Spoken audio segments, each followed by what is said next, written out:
You're going to confession, but you're still not forgiven. And no, divine mercy will not fix that. Because if you walk into confession like this, you walk out the same, unchanged, still carrying the same sin.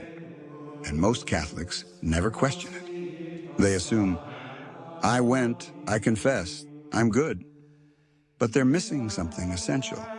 And without it, confession does nothing. Confession is not magic. It's not a reset button you press. It requires something from you.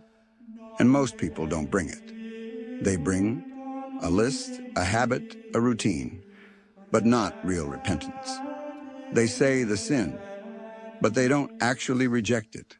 They plan to come back next week. They hold on to it. And then they wonder why nothing changes. Here's what's missing. Firm purpose of amendment. Not, I'll try. Not, I hope I do better, but I will not do this again. That decision matters, because without it, you're not actually turning away from sin, you're just admitting it. And confession without repentance is empty. And this is where people misunderstand divine mercy. They think, God will forgive me anyway. His mercy is infinite. So they stay casual. They delay, they repeat. But mercy is not permission.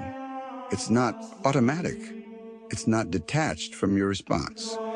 Divine mercy is real. But it requires something from you. Repentance.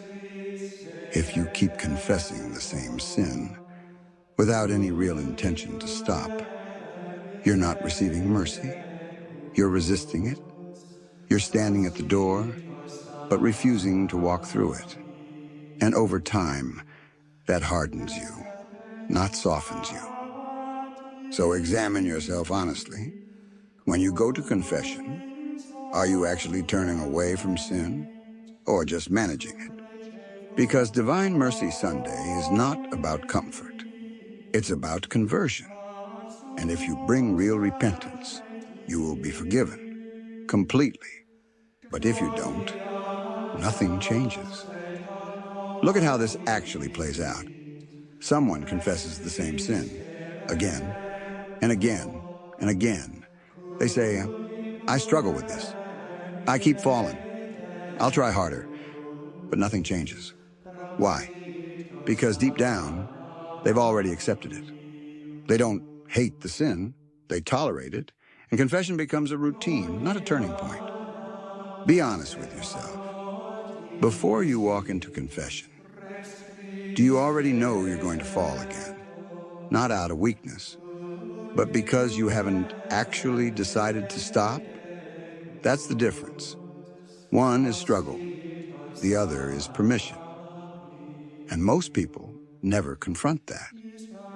This doesn't mean you have to be perfect. It doesn't mean you'll never fall again. It means you are actually fighting. You are actually rejecting the sin. You are not making peace with it. That's what matters. That's what makes repentance real. This is why divine mercy matters.